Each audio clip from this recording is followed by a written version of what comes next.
Fala, meus estimados. Muito provavelmente, se você é daqueles que acompanham as notícias políticas do país, você deve ter se deparado nos últimos dias com essa daqui. Pastor evangélico assume Ministério da Educação. Pois bem, eu não tenho procuração para defender o novo ministro, tampouco o conheço pessoalmente, embora eu conheça a sua obra. E aqui já fica uma indicação. O livro Liberdade Religiosa, uma proposta para debate, Milton Ribeiro, editora Mackenzie. Coincidentemente, eu reli esse livro na semana que o novo ministro foi nomeado e usava ele como referência para um artigo científico que eu estava escrevendo sobre liberdade religiosa. E também conheço o currículo do novo ministro. Ele que é doutor em educação, é mestre em Direito Constitucional, é graduado em Direito, em Teologia e especialista em Gestão Administrativa. E, além disso, é também pastor evangélico, pastor da Igreja Presbiteriana. Pois bem, bastou esse último atributo do novo ministro para ele ser alvo de diversos ataques.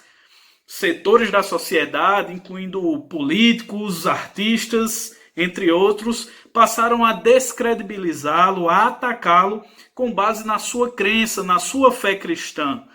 E pegaram trechos das suas prédicas na sua igreja e começaram a dizer que ele ia implementar aquilo como uma política pública, né, no Ministério da Educação. Ou seja, um exercício de futurologia altamente absurdo. E o que me chama a atenção nisso tudo é que antes as pessoas eram analisadas com base no seu perfil de ética, de integridade, se está sendo investigado por algum crime, de corrupção ou de improbidade, se é réu em algum processo, se foi condenado, como já foram alguns ex-ministros que passaram pelo MEC, mas não, agora as pessoas atacam com base na crença e na fé religiosa que a pessoa possui. E eu queria destacar aqui o que é que diz a nossa Constituição Federal quanto a essa questão da religiosidade. E o artigo 5º, inciso 8º da Constituição Federal vai dizer o seguinte: ninguém será privado de direitos por motivo de crença religiosa ou de convicção filosófica ou política, salvo se as invocar para eximir-se de obrigação legal a todos imposta e recusar-se a cumprir prestação alternativa fixada em lei. Ou seja, é um direito garantido a qualquer cidadão, a liberdade religiosa, e a pessoa não pode ser tolhida de ocupar um cargo com base na sua crença e na sua fé. Isso também é o que está nas declarações de direitos humanos e tantas outras normas. Pois bem, mas aqueles que se contrapõem ao fato do novo ministro ser um pastor, ser um evangélico, talvez não conhecem a história da humanidade. Ora, tá vendo esses grandes homens do passado aqui atrás? Eles eram cristãos e, através da atuação deles na política da época em que viveram, trouxeram significativas mudanças para o bem da humanidade. De um lado temos William Wilberforce, um parlamentar inglês, evangélico, cristão, que através da sua luta conseguiu acabar com o comércio de escravos no Reino Unido. Por outro lado, temos Martin Luther King Jr., esse um pastor batista, ativista em prol dos direitos civis dos americanos e um verdadeiro mártir contra o racismo e contra a segregação racial.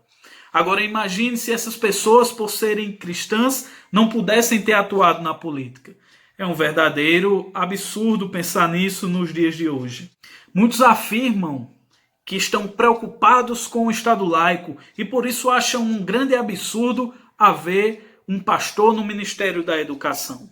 Mas, na verdade, o Estado laico ele não proíbe a participação de pessoas de crença e de fé, que na verdade são a maioria da população brasileira, de participarem de governos e de gestões públicas. Na verdade, essa suposta preocupação com o Estado laico por parte desses setores da mídia, da imprensa, de partidos políticos e de artistas que dizem que as pessoas devem deixar em casa as suas crenças, na verdade elas cometem na minha ótica, uma espécie de intolerância religiosa, ou seria uma cristofobia? Pois bem, diante disso, deixe aí o seu comentário sobre o que é que você achou dessa nomeação e também o que é que você acha desses ataques das pessoas de fé, católicas e evangélicas, quando são nomeadas para participar de alguma área do governo. Um forte abraço e continue nos acompanhando.